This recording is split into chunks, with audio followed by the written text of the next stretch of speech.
निजामती सेवा। तपाईहरु राम्रो रिस्पोन्स दिनुपर्छ है। ल निजामती सेवा। निजामती सेवा हेर्नुहोस् है, निजामती सेवा राजनीतिक संरचना हुन्छ एउटा के हुन्छ प्रशासनिक संरचना हुन्छ।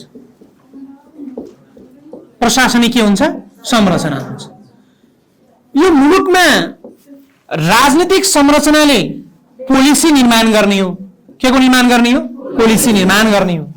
यसले पोलिसी तर्जुमा गर्छ, निर्माण गर्छ र यो पोलिसीको कार्यान्वयन गर्ने काम कसले गर्छ? हो, यो पोलिसीको कार्यान्वयन गर्ने काम कसले गर्छ? प्रशासनिक संरचनाले गर्छ। प्रशासनिक संरचनाले यो पोलिसीको कार्यान्वयन गरेर आम नागरिकको सर्वोत्तम हितमा के मारे? आम नागरिकको सर्वोत्तम हितमा के गर्छ त? लोकतन्त्रको डेलिभर गर्छ। डेमोक्रेसी के गर्छ? वितरण गर्छ। लोकतन्त्रको वितरण गर्छ। यो भनेको डेमोक्रेसी डेलिभर गर्छ। हो, त्यो डेमोक्रेसीको डेलिभर आम नागरिकको हितमा। कसमा गरे? आम नागरिकको हितमा। आम नागरिकको हितमा समर्पित भएर हे आम नागरिकको के त हितमा समर्पित भएर लोकतन्त्रको वितरण गर्ने जुन प्रशासनिक संयन्त्र छ त्यसको नाम के हो? निजामती सेवा। यसरी कुनै पनि मुलुकमा दुईटा संरचना हुन्छ। कतिवटा संरचना? दुईटा। एउटा के हुन्छ? राजनीतिक संरचना हुन्छ, अरु के हुन्छ? प्रशासनिक संरचना हुन्छ। राजनीतिक संरचनाले पोलिसीको तर्जुमा गर्छ, सार्वजनिक नीतिको के गर्छ? तर्जुमा गर्छ। र त्यो सार्वजनिक नीति कसको हितमा रे? नागरिकको हितमा कार्यान्वयन गर्ने र लोकतन्त्रको के गर्ने? वितरण गर्ने हो। यही प्रशासनिक संयन्त्रलाई, यही वैधानिक प्रशासनिक संयन्त्रलाई हामी के भन्छौँ? निजामती सेवा भन्छौँ। यसका आधारमा हेर्ने हो भने, फेरि अर्को सेन्सद्वारा हेर्ने हो भने निजामती सेवा राजनीतिक रूपमा तटस्थ, राजनीतिक रूपमा के हो रे? तटस्थ र निष्पक्ष। के हो रे?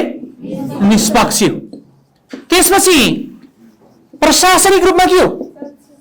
प्रशासनिक रूपमा सक्षम। प्रशासनिक रूपमा के हो त? सक्षम हो। प्रशासनिक रूपमा सक्षम र प्रतिबद्ध पनि हो। कस्तो पनि हो रे? प्रतिबद्ध पनि हो।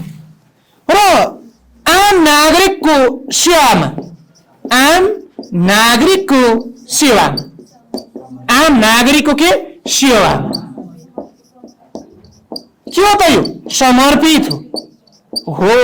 यही समर्पित व्यवसायिक कर्मचारीहरूको समूहलाई के भनिन्छ? निजामती सेवा भनिन्छ। निजामती सेवा भनेको राजनीतिक रूपमा तटस्थ र निष्पक्ष, प्रशासनिक रूपमा के? सक्षम र प्रतिबद्ध, आम नागरिकको सेवामा समर्पित व्यवसायिक स्थायी कर्मचारीहरूको समूहलाई के भनिन्छ? निजामती सेवा भनिन्छ। के भनिन्छ रे? निजामती सेवा भनिन्छ। के हो र? निजामती सेवा भनेको राजनीतिक रूपमा सक्षम रहेर, के रे तटस्थ रहेर, प्रशासनिक रूपमा सक्षम रहेर, आम नागरिकको सेवामा समर्पित भएर राज्यको र जनताको दोहोरो उत्तरदायित्व पूरा गर्ने संयन्त्र पनि हो। कस्तो संयन्त्र रे? दोहोरो उत्तरदायित्व। है, दोहोरो उत्तरदायित्व कसरी भन्दाखेरि, दोहोरो उत्तरदायित्व कसरी भन्दाखेरि यसले को प्रतिको उत्तरदायित्व वहन गर्नुपर्छ रे? जनता र को? सरकार। जो राजनीतिक संरचना हो। राजनीतिक के हो रे? संरचना। जनता र सरकार बीचको दोहोरो उत्तरदायित्व यसले निर्वाह गर्नुपर्ने हुँदा यसलाई हामी दोहोरो उत्तरदायित्व भएको संयन्त्रको रूपमा पनि बुझ्छौं। अब नेपालको निजामती सेवाको विकास पनि 2007 साल भन्दा पछाडिको संविधानले गरेको छ। पब्लिक सर्भिस कमिसनको प्रादुर्भावसँगै अथवा यसको चाहिँ व्यवस्थासँगै नेपालमा निजामती सेवाको विकास भयो। तर विश्वमा भने प्राचीन रूपमा चीनबाट सुरुवात भएको निजामती सेवा बेलायतबाट के भयो त?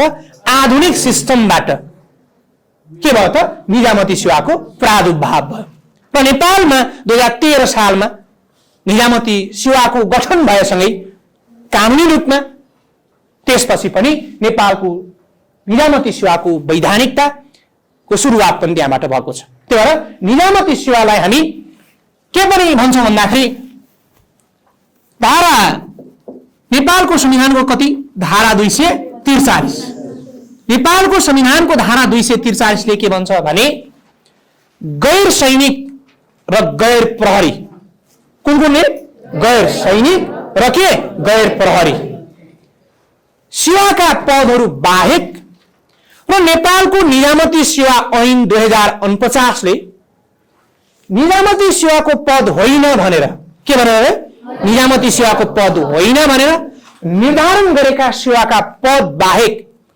नेपालमा रहेका सबै सेवाहरू के हुन् निजामती सेवा हुन्।